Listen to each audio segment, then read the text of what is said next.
살면서 이런저런 경험들을 다 합니다. 근데 이전에 우리가 했었던 경험들은 그 이후에 다가오는 시간들에 있어서 비슷한 삶의 일을 겪게 될 때에 그것을 처리해 나갈 수 있는 지혜를 주는 것이죠.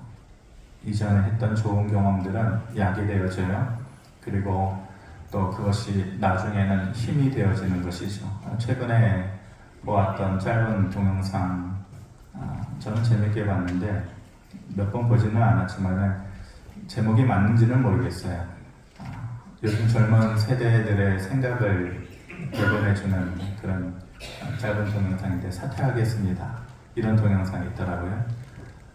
회사를 다니는데 9시까지 출근 시간인데 9시까지 오면 어떡하느냐. 9시까지 출근 시간이면은 적어도 30분 전에는 와야지. 그 말을 듣자마자 사퇴하겠습니다.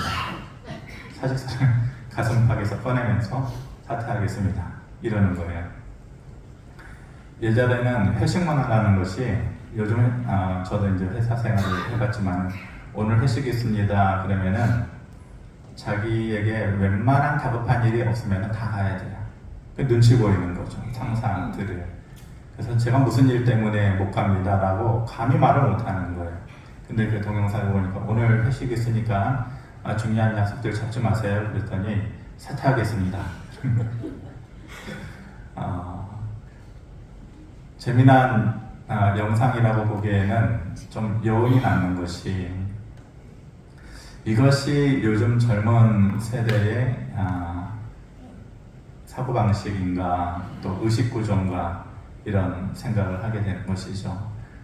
조금 못 견디고 그 고비마다 그것을 넘어갈 만한 그런 자기 능력, 이런 것들이 좀 상실되어 있지 않나, 그런 생각을 하게 되는 것이죠. 과거에는 직장을 다니면은 보통 평생 직장이라고 했잖아요. 그래서 20년, 30년 다니는 것을 기본적으로 생각했단 말입니다.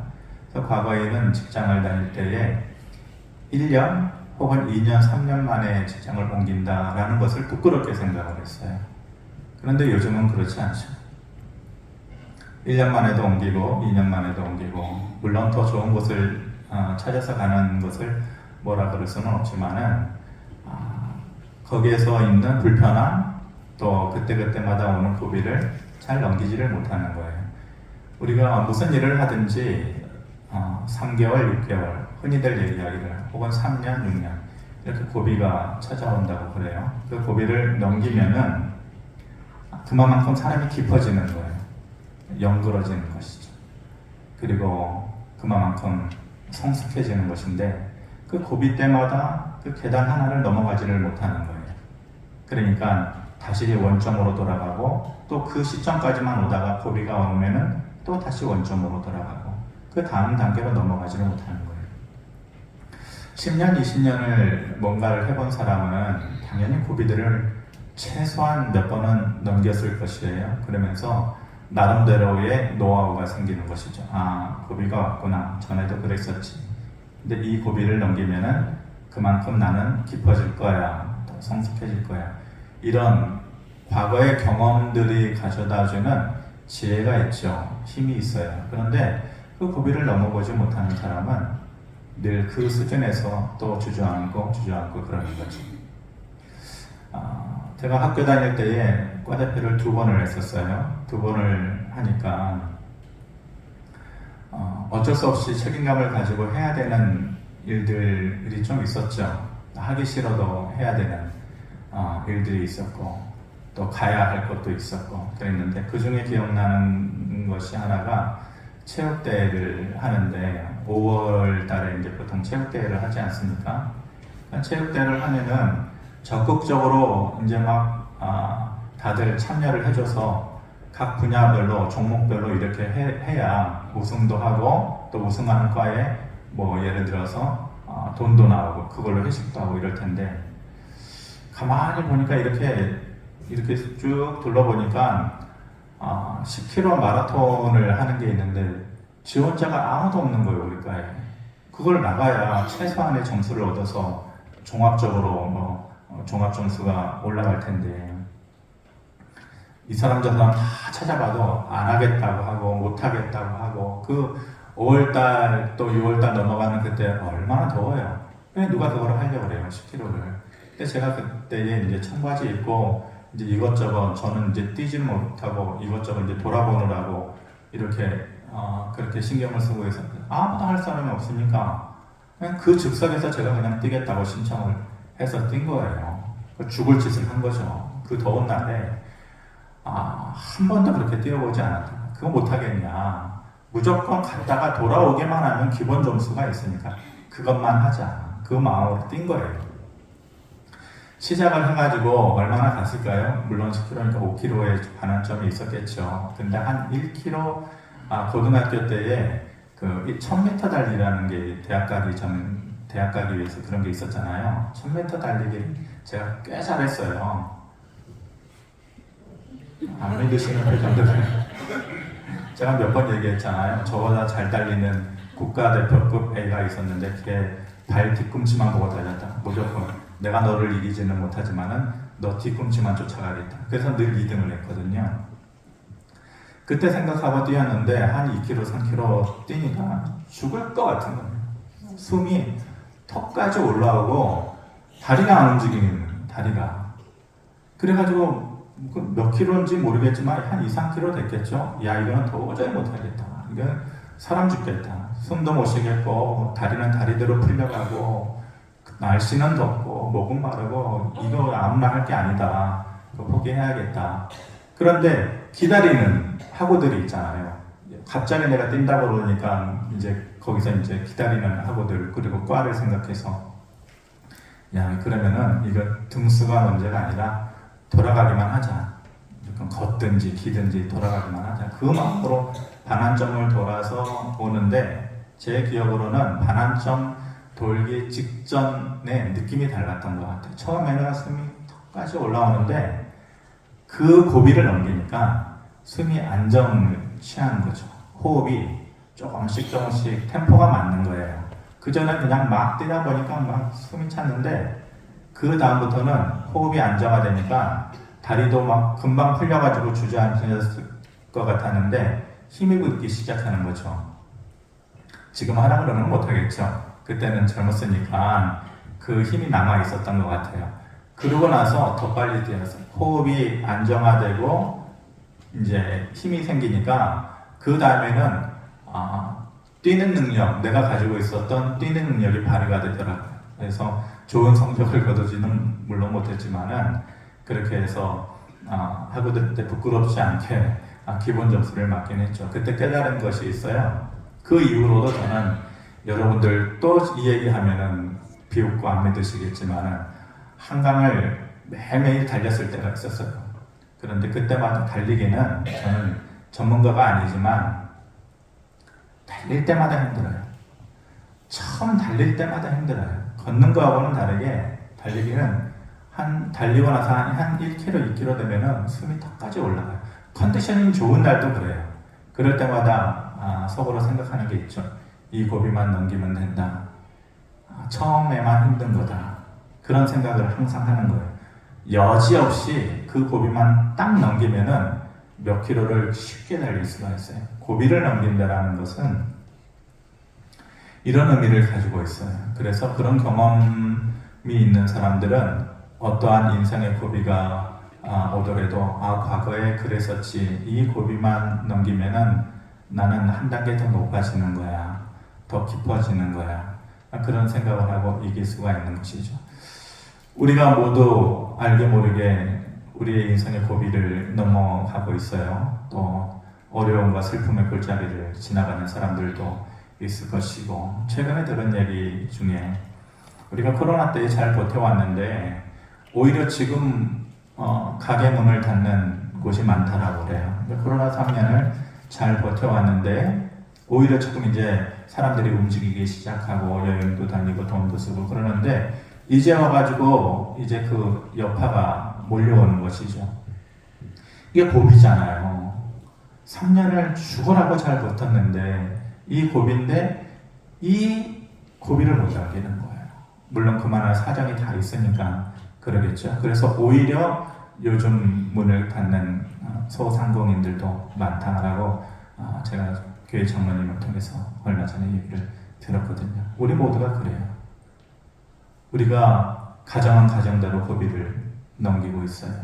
교회는 교회대로. 또 사회와 국가는 늘 고비였죠. 제 생각에는 늘 고비였던 것 같아요. 그 고비를 어떻게 넘어갈 수 있을까? 이전에 한번 했던 경험들이 있으면 다음에 그런 비슷한 고비가 넘어갈 때에 그것을 넘길 수 있는 지혜가 생긴다고 그랬는데 어떻게 우리 개인 또는 교회와 가정이 그런 고비를 넘길 수 있을까? 야곱의 스토리를, 인생 이야기를 보면서 야곱이 우리에게 말해주는 것 같아요. 그런 고비는 이렇게 넘겨야지라고 야곱만이 가지는 고비 넘기는 비법이랄까, 또 비결, 이런 것을 우리에게 말씀해 주고 있는 것 같습니다. 창세기 47장 9절에 보면은 이렇게 얘기해요. 야곱이 바로에게 아뢰되 내 나그네 길의 세월이 130년이니이다. 내 나이가 얼마 못 되니 우리 조상의 나그네 길의 연주에 미치지 못하나 험악한 세월을 보내었나이다. 이게 무슨 말이냐면은 요셉이 애굽으로 이제 팔려가가지고 거기서 종노릇 하다가 나중에 하나님의 은혜 가운데서 총리가 되잖아요. 가나안 땅에 귀경이 들어가가지고 야곱의 모든 형제들이 가나안 땅에서 애굽으로 내려가서 극적으로 이제 죽은 줄 알았던 요셉, 총리가 된 요셉을 만나죠. 요셉이 애굽의 2인자였거든요. 1인자는 당연히 애굽의 왕 바로 왕이죠. 바로 왕이 요셉의 아버지 야곱이 왔다는 얘기를 듣고 반가워서 어떻게 사셨습니까? 당신의 나이가 몇 세 정도 됩니까? 이렇게 물어보니까 야곱이 뭐라 그래요? 130년입니다. 그런데 이 나이, 이 연수를 살았지만 내 인생이 참 험악한 세월을 살았습니다. 이렇게 얘기해요. 자기의 삶의 단면, 그리고 그 전부를 얘기해주는 한마디의 단어가 험악한 세월이라는 것이. 야곱의 인생이라는 것이 그런 인생이에요. 롤러코스터와 같은 인생이었죠. 올라갔다가 내려갈 때는 아주 바닥까지 곤두박질 치는 그런 인생을 계속해서 살아왔단 말입니다. 그런데 그 험악한 인생이라는 말을 가만히 들여다보면은 그 야곱의 인생은 두려움이 끊어지지 않는 인생이에요. 두려움 때문에 잠 못 드는 밤을 계속해서 살아야 해요. 그것이 끝나고 나면은 또 다른 인생의 두려움이 찾아오고 그것이 끝나면 또 다른 인생의 두려움이 찾아요. 그래서 두려움의 연속인 그런 시간, 그런 밤을 보내야만 했던 야곱의 인생인 것을 알 수가 있죠. 3번의 고비가 있었던 것 같아요. 야곱에게 두려움을 가져다 두는 잠 못 드는 밤이 적어도 야곱에게는 3번 있었는데 어떻게 그때마다 고비를 넘길 수 있었을까? 첫 번째 두려움은 라반이 주었던 두려움이죠. 삼촌 라반이에요. 야곱이 형 에서와의 갈등이 있었죠. 장자권을 자기가 가지고 싶었어요.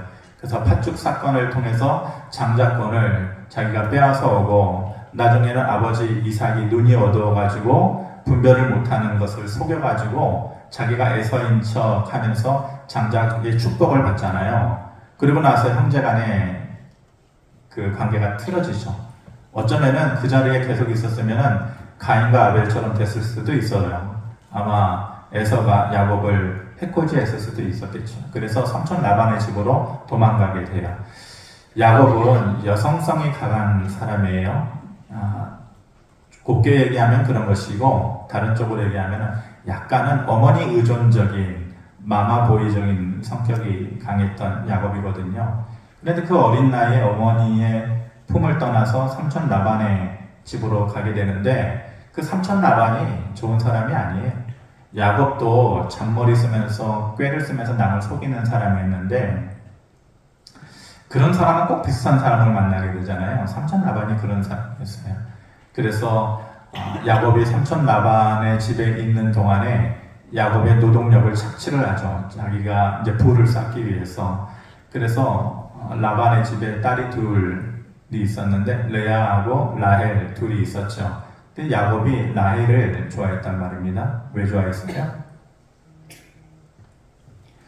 야곱이 라헬을 더 이뻐했어요?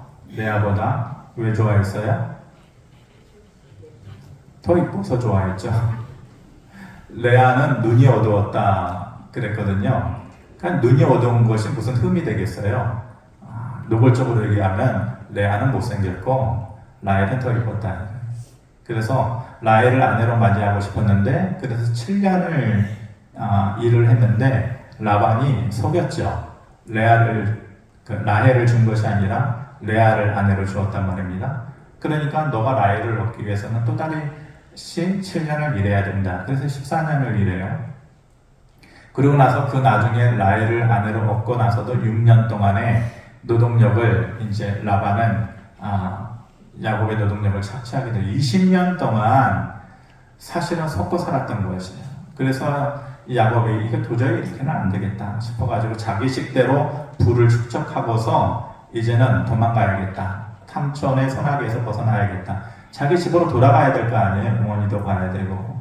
그러니까 야반도주를 하게 되는 것이죠. 도망가자. 여기서는 더 이상 못 살겠다. 해가지고 자기가 가지고 있었던 모든 이루었던 부를 다 끌어모아가지고 야반도주를 하게 되는 거예요. 그 일을 라반이 3일 후에나 알게 돼 있어요.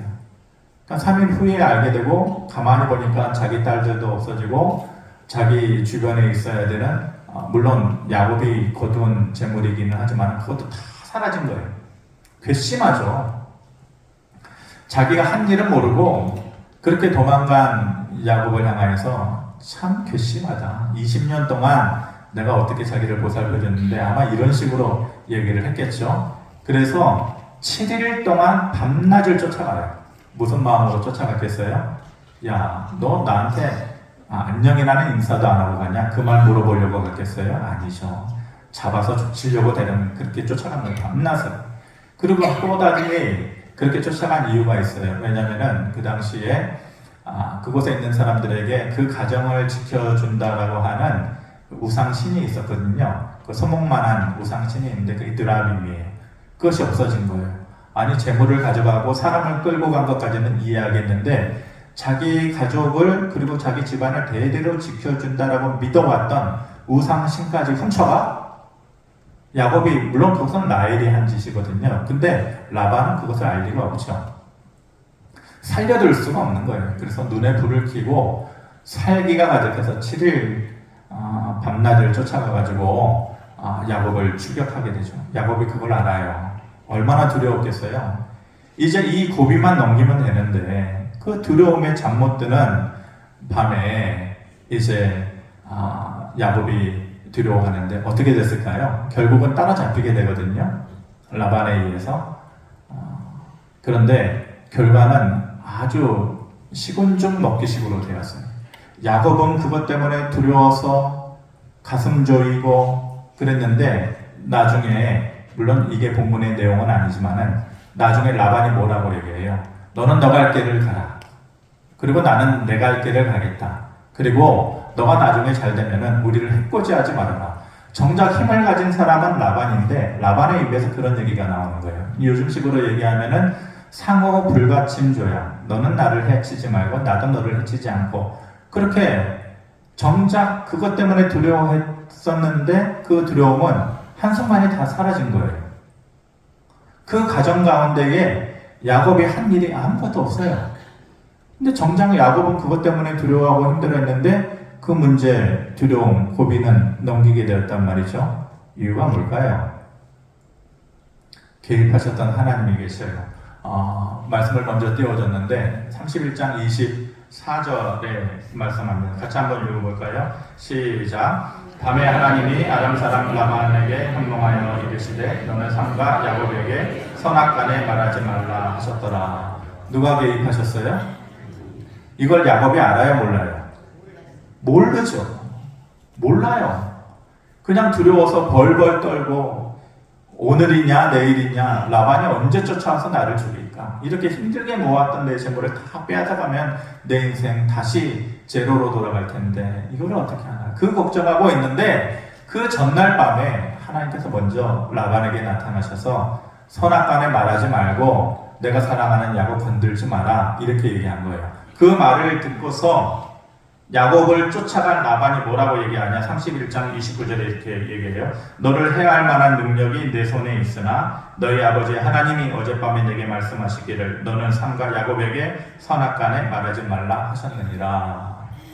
라반이 얘기하기를 너를 해할 능력이, 그러니까 라반의 마음 가운데에는 악한 마음이 있었던 거예요. 이것을 어떻게든지 쫓아가지고 잡아가지고 매를 때리든지, 이거는 고급스럽게 얘기해서 그렇지만 그냥 살려뒀겠어요?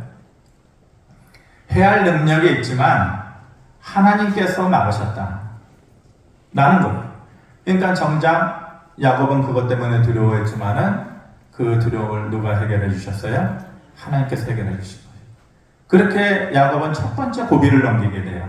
자기가 한 일이 없이, 수고하고 애쓴 것이 없이 첫 번째 고비를 넘기게 되죠. 두 번째 고비가 뭐냐면은 그 일이 있고 난 후에 누구를 만나러 가요? 이제 형 에서를 만나러 가야 되잖아요. 이제 고향집으로 가야죠. 그런데 거기에 또 다른 두려움이 있어요. 두려움의 요인이 뭐예요?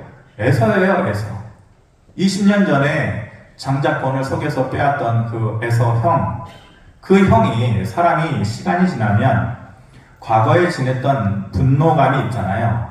그 과거의 어떤 관계 때문에, 어떤 사건 때문에 가졌던 분노는 물론 시간이 지나면서 약해지는 경우도 있죠. 그런데 어떠한 분노와 어떠한 감정은 시간이 지나면서 더 굵어지는 감정도 있어요. 더 깊어지는 감정도 있고, 그래서 죽을 때까지 내 눈에 흙이 들어와도 너는 결코 용서하지 못하겠다, 이런 말들 하잖아요. 에서와 야곱의 관계가 바로 그런 관계 아니겠어요? 속여가지고 자기 자신도 속이고 아버지 이삭도 속이면서 장자권을 빼앗아간 야곱을 어떻게 용서할 수 있겠어요? 그러니까 이제 형 에서를 만나러 가야 되는데, 이 야복 강가에서의 야곱은 너무 두려운 거예요. 가인과 아벨의 사건을 야곱이 알았는지는 모르겠지만은 혹시 그렇게 되면 어떡하나, 형제 간에 칼부림 나는 일이 있으면 어떡하나, 그런 고통 때문에, 두려움 때문에 잠을 못 자는 거예요. 야복 강가에서 천사와 씨름했다는 게 무슨 우리 식대로 삿바 잡고 씨름했겠어요? 그게 아니죠. 몸부림친 거예요. 두려움 때문에, 걱정 때문에 하나님 앞에서 기도하면서 몸부림친 거예요. 그러면서 그 두려움을 어떤 식으로 해소하려고 그래요? 자기가 가지고 있었던 모든 재물을 몇 대로 나누잖아요. 그러면서 먼저 보내고 그 다음 보내고, 그러면서 형 에서의 마음을 조금이라도 누그러뜨리려고, 그 기본적인 마음의 바탕에 깔려있는 마음이 뭐예요? 못 믿는 거예요. 두려움이에요. 그렇게 두려움 때문에 두 번째 인생의 고비, 그 밤을 지내고 나서 형 에서를 딱 만나는데 어떻게 되었어요? 에서가 400명이나 되는 사람을 거느리고 야곱을 만나러 왔다고 그랬거든요. 아니, 오래간만에 오는 야곱 동생을 만나러 오는데 한 두세 명 데리고 오면 되는 거 아니에요? 아니, 많아도 한 10명 정도 그 밑에 보좌하는 사람들 데리고 오면 되는 거 아니에요? 뭐 400명이나 데려올 일이 뭐가 있겠어요? 그러니까 야곱은 야곱대로, 아, 형이 이제 나를 죽이려고 하는구나, 그런 두려움에 사로잡혀 있었겠죠. 그런데 막상 만나고 나니까, 그 두려움 때문에 잠 못 드는 밤을 지내고 나서 형 에서를 만나니까 33장 4절에 뭐라 그래요? 에서가 달려와서 그를 맞이하여 안고 목을 어금맞추어 그와 입맞추고 서로 울었다, 이렇게 얘기해요. 에서의 마음이 이미 풀어져 있었어요. 야곱이 자기가 가진 재물을 형 에서한테, 형 이거 형 가져요. 그랬더니 에서가 뭐라 그래요? 내게 있는 것이 이미 족하다, 괜찮다. 이미 에서의 상황과 환경과 마음이 녹아져 있었어요. 부드러워져 있었던 것이. 물론 에서 스스로 그 마음을 정리했을 수도 있겠지만은, 야곱이 가지고 있었던 그 두려움을 하나님께서 개입하셔서 에서의 마음을 부드럽게 해주신 것이죠.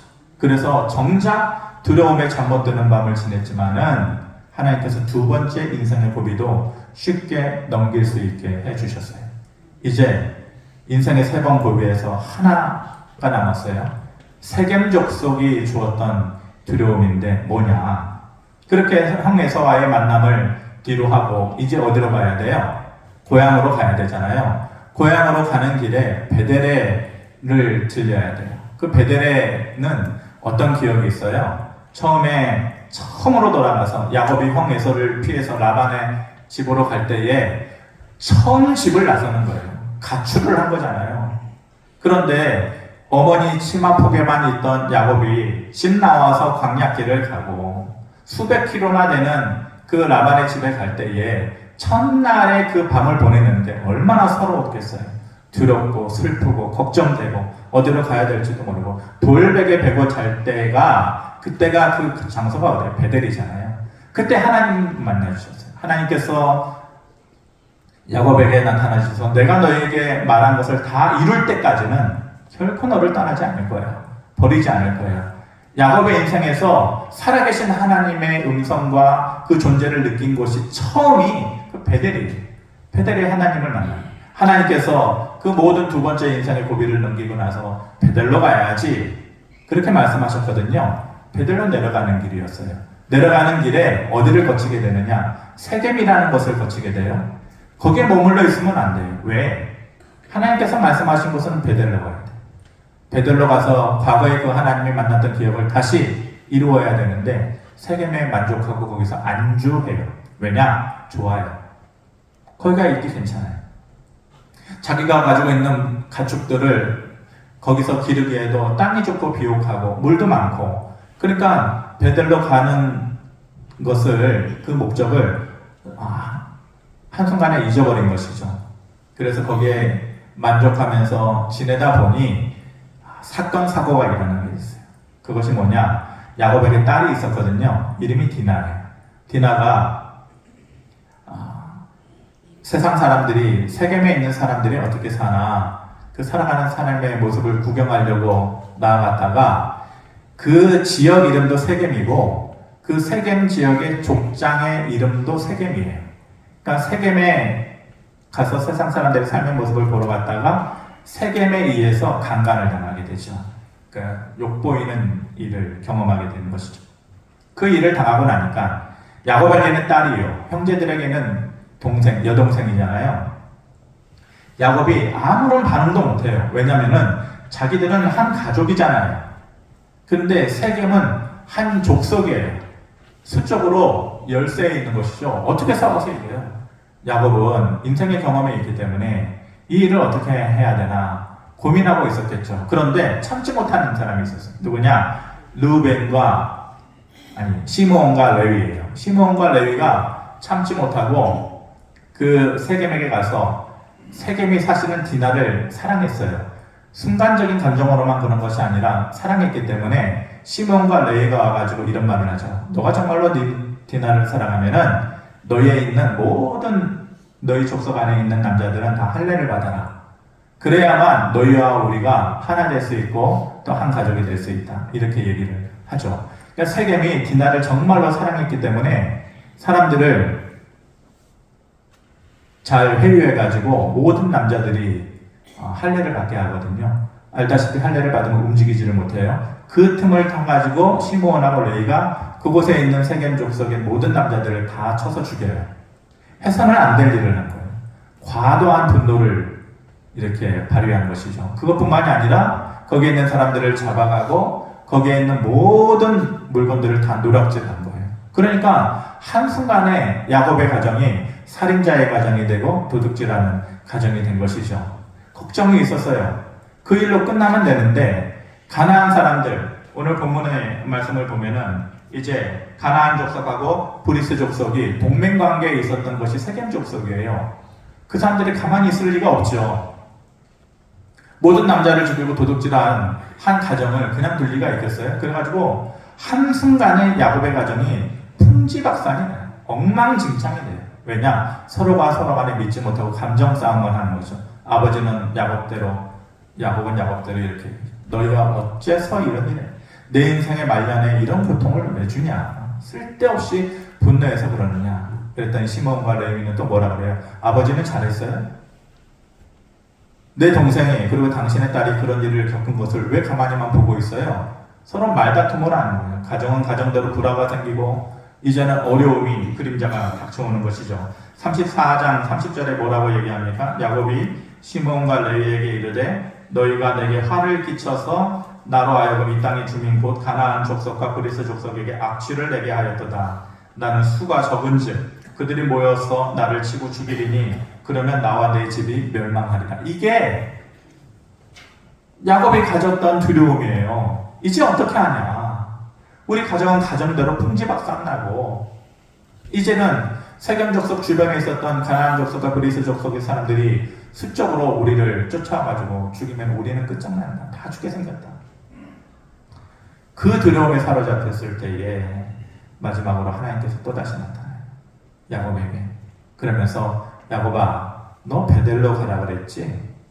처음에 너 눈물 흘리고 어려울 때 내가 너를 만나줬던 곳이 베델 아니냐? 그곳으로 가라 그랬는데 너 왜 세겜에 있냐? 그러면서 다시 베델로 가라. 그렇게 얘기를 해요. 그때서야 야곱이 깨달은 거예요. 철든 거예요. 믿음의 철이 뒤늦게 든 거예요. 그러면서 다시 하나님 앞에서 베델로 가자. 오늘 본문 말씀은 베델로 올라가자. 내가 하나님 앞에서 다시 제사하리라. 그렇게 얘기를 하고 세겜에서 머물렀던 발걸음을 재축해서 다시 베델로 가는 거죠. 끝났나요? 문제가 해결됐어요? 두려움이 사라졌어요? 아니죠. 가나안 족속과 그리스 족속이 쫓아오고 있잖아요. 세겜 족속의 사람들을 다 죽일 것에 대해서 이제는 보복을 해야 될 거 아니에요. 그렇게 어떻게 됐을까요? 창세기 35장 5절에 보면은 오늘 본문 말씀 중에 핵심이 이겁니다. 같이 한번 읽어봅니다. 시작. 그들이 떠났으나 하나님이 그 사면 보울들로 크게 두려워하게 하셨으므로 야곱의 아들들을 추격하는 자가 없었더라. 야곱이 뭘 했나요? 야곱이 뭘 했어요? 군사를 모집했어요? 싸웠어요? 전쟁했어요 서로? 아니에요. 그들이 떠났지만 하나님이 주체가 누구예요? 하나님. 그 사면 보울들로 크게 두려워하셨으므로 야곱의 아들들을 추격하는 자가 없었다. 사실은 추격해서 쫓아와야죠. 야곱의 가족들을 당한 만큼 보복해 줘야죠. 그런데 하나님께서 나타나시고 개입하셔서 그들을 두렵게 하셨으므로 어떻게? 크게 두렵게 하셨으므로 야곱의 가정을 쫓아올 생각조차 못하게 했다는 이 모든 가정 가운데에서 야곱이 한 일은 아무것도 없어요. 라반이 추격해오는 그 두려움 속에서 그 두려움에서 벗어나기 위해서 야곱이 한 일은 아무것도 없어요. 에서를 만나기 그 직전의 그 두려움 상황에서 야곱이 한 일은 아무것도 없어요. 세겜 족속과의 그 갈등 가운데에서 그들이 목숨의 위협을 가져올 때 그 두려움 가운데에서 야곱이 한 일은 아무것도 없어요. 두려움을 느끼는 주체는 누구예요? 야곱이에요. 근데 그 두려움을 해결해 주는 주체는 누구예요? 하나님이에요. 두려움을 느끼면 누구라도 우리가 인생을 살면서 그 두려움을 자기가 해결하는 거죠. 남이 해결해 줄 수 있는 것은 제한적이에요. 근데 두려움의 주체는 야곱이지만 두려움의 해결의 주체는 모든 순간마다 하나님이셨어요. 인생의 고비를 넘기는 방법, 두려움을 이기는 방법 다양하겠죠. 사람을 찾아가서 해결할 수도 있어요. 근데 그 사람이 위로도 해줄 수 있겠죠. 때로는 돈도 줄 수 있겠죠. 같이 해줄 수 있겠죠. 하지만 결국은 혼자예요. 위로받고 집에 들어가서 방구석에 혼자 있으면은 두려움의 밤이 되는 거예요. 외로움의 밤이 되는 거예요. 어떻게 이겨낼 수 있어요? 야곱이 한 일이 아무것도 없어요. 야곱이 그 인생 마지막에 이렇게 얘기했을 것이에요. 내 인생의 고비마다 내가 아니라 하나님께서 하셨다. 그게 정답이죠. 야곱이 한 일이 아무것도 없어요. 하나님께서 하셨어요. 인생의 고비 때문에. 다윗의 인생의 전환점은 골리앗과의 싸움이었어요. 요셉의 인생의 전환점은 바로왕 앞에 섰을 때예요. 바로왕이 꿈을 꾸었어요. 해석을 못해요. 근데 감옥에 잡혀있는 요셉이라는 애가 꿈 해석을 잘한대요. 그러니까 바로왕이 요셉을 부르죠. 그러니 요셉의 입장에서는 이런저런 일을, 안타까운 일을 많이 경험했는데 이제야 내 인생 풀리는구나. 이제 바로왕 앞에 가가지고 그 꿈만 해석해주면은 내 인생이 탄탄대로가 되겠구나 하면서 바로왕 앞에 딱 섰을 거 아니에요. 자기 자신을 얼마나 어필하고 싶었겠어요. 나 이만큼 똑똑해요. 당신의 꿈을 얼마든지 내가 해석해 줄 수 있어요. 그렇게 얘기할 수 있잖아요. 그러면은 그 일로 인해서 요셉의 인생이 전환점을 가져올 수 있겠죠. 그런데 그때의 그 시점에 그 요셉 개인에게 있어서는 절체절명의 그 순간에 요셉은 뭐라고 얘기해요? 41장 16절에 보면 요셉이 바로에게 대답하여 이르되 내가 아니라 하나님께서 바로에게 편안한 대답을 하시리이다. 요셉의 인생에 그 믿음의 모든 것을 드러내주는 말이 이 말이에요. 내가 아니라 하나님. 자기가 할 수 있는 능력이 있어도 요셉의 입에서는 내가 아니라 하나님. 야곱의 인생의 모든 고비 때마다 야곱은 내가 아니라 하나님이 하셨다라는 것을 아마 깊이 마음속으로 깨달았을 거예요. 내일부터 우리가 월요일 또 한 주일간의 삶을 살아가겠죠. 월요일날 아침에 돼서 가요 하나를 듣다 보면 그런다라는 얘기가 아니라 그럴 때가 있다라는 얘기죠. 그 노래 가사 하나가 하루 종일 그냥 되뇌어질 때가 있어요. 앞뒷말도 모르고 그 후렴 부분만 계속 되뇌어지게 되는 것이죠. 어쩔 때는 일주일 내내 가요. 여러분들이 한 주일간의 삶을 살면서 이 말이 되뇌어지기를 바랍니다. 내 인생의 고비를 어떻게 넘길까? 그 두려움을 어떻게 해결할까? 요셉의 말을, 그리고 야곱이 되뇌었던 말을 여러분들의 입에서도 되뇌기를 바랍니다. 내가 아니라 하나님이, 내가 아니라 하나님이. 이 말이 여러분들의 마음속에, 머릿속에 계속해서 회오리 치고 부메랑처럼 다시 돌아오고, 그래서 실질적으로 하나님께서 주시는 고비 넘기는 경험이 있게 되어지기를 주님의 이름으로 축원합니다. 고마우신 아버지 하나님의 은혜를 감사합니다. 야곱의 인생의 그 세 번의 고비는 참 두려움의 밤이었습니다. 애쓰고 몸부림친다고 될 수도 없습니다. 근데 그럴 때마다 하나님께서 그 두려움을 사라지게 해주시고 고비를 넘기게 해주셨습니다. 내가 아니라 하나님의 신앙이 정말 멋들어지게 발휘되는 순간이었습니다. 우리의 삶 속에서도 그런 은혜가 있게 하여 주시옵소서. 예수 그리스도의 이름으로 기도하옵나이다. 아멘.